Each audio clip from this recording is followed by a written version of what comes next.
Right everyone, WeaponCollector here. Thought I'd do a video on the old survival crossbow I made. And I know people have been waiting for this a long time. I didn't even realise. I looked on my old video, and the first video I did of this was something like 2 or 3 years ago.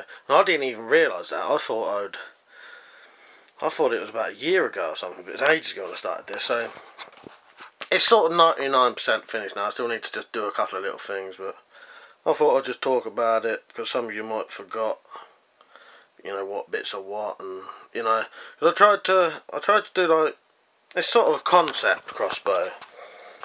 Tried to get as many survival sort of aspects to it as I could, and hopefully maybe one day someone might use some of these ideas, you know. So I'll just talk about it. So first thing is, it can use virtually any prod. It could use either of those two there. You'd probably have to make a special a special string for this one, because the strings need to be quite thick for this.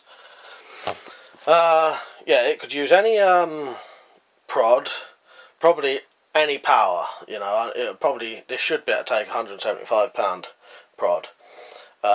It may be a bit harder to cock. It's got no foot stirrup, but you can always just do a paracord one. Easy enough. Yeah, so, and also the hole. This hole is made, for the prod, is made so just with a series of wedges, it will fit any prod. So it doesn't matter if they're thinner or thicker. It could take a big thick prod, a wide prod, and all that's held in is by a bolt. And I deliberately did one with a big sort of O-ring on it or whatever, so it's easy to turn. All you need to do is stick a little stick in there to tighten it, you know. Your wedges and all that fit in the stock, which just turn this little bit here, and then you've got basically a whole little toolkit in here. You've got spare string. I'll talk about that in a minute.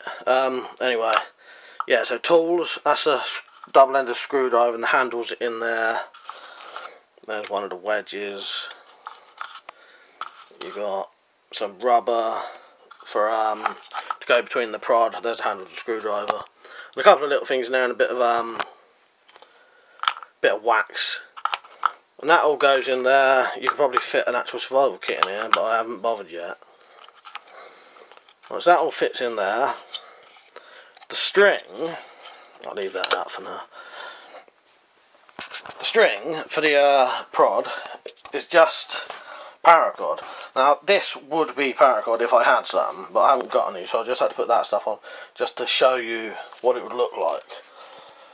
And then that way it makes a nice grip, and then you've basically got 4 or 5, well, I don't know actually, I don't know the distance, but you'd have at least another spare, you know, a lot of string there for a string.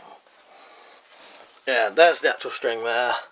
3 parts of 560 paracord, so that would be well strong enough for £175 prod. The other thing is the big trigger. I deliberately made it massive like this, so that you've got a very easy pull. It'd be very easy, and also, if you damaged your fingers, you would still be able to pull the trigger with a bandaged hand, just by sticking your whole hand in. There's the safety there, sort of bolt action safety. I didn't feel safe with that one, so you just pull it back, turn it to the side, load your bolt in, and then fire. What happens is when you pull the string back, it just goes back.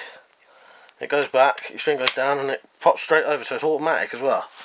As soon as you pull the string back, the safety's on. Here's the back sight. I'm going to get rid of that, make a slit in there, and then put another one on so I can have an adjustable sight. There's the front sight. It can shoot any size bolts, so you could make your own easily. The other thing is, with the toolkit, you could put a knife in there, you know, and you know, that's it basically. Big old sort of, I don't know what they call that, the arrow holder basically, to keep it, you know, nice and big. And the other thing is, that trigger, I forgot to mention, if you ever somehow broke that trigger, I deliberately made it big like that, so you could actually just carve a new one out of wood. So you could easily replace the trigger. The trigger is just a moving, you know, like one part moving section. It's got aluminium sides, but there's nothing complicated about it. There's just a bolt here and just pivots on that. You know, the most complicated thing of the whole thing is the safety, probably. And if that broke, that doesn't really matter. You could still just round that rod in. It doesn't even need a spring on it. Yeah, I think that's everything. Yeah, that's my survival crossbow. So like I said, it's not quite finished yet. I need to... Oh, no, this is I didn't mention. This groove here, that is deliberately so, if you was in the wild, you could make your own wooden prod. Because you're not going to get a wooden prod thin like this. It'll probably be about that thick. So you would strap that on the front. You'd tie it on by threading the string through here, tie the prod on there. You make your own prod from wood. So it could have any kind of prod, homemade, any bolts, easy trigger, easy to maintain, with your toolkit. Another thing is it's short. This is this would be a lot shorter than any crossbows you could buy, because it's got a very short stock. Obviously, the front part can't. You can only go as a certain amount of distance for it to be too short and won't be economical. You know, you won't have enough draw length. Yeah, so that's my survival crossbow. I hope you liked it, and I hope you get some ideas from it and copy it. You know, and it'd be good if some, you know, manufacturers took on some of these ideas one day. You know. I don't think they will though. A lot of companies don't want to do anything unusual. They will just stick with the same basic stuff all the time, you know. Some people like to innovate, but a lot of them don't. Same with air rifles. You only get air rifles looking like traditional rifles, where they could make them look like, you know, they could make air rifles look like machine guns and that, but they don't. They, you know. Anyway, that's getting off subject. So, yeah, I like it. That is my survival crossbow. Don't forget to visit my blog. I'll put a link down the bottom there. Right, see you later.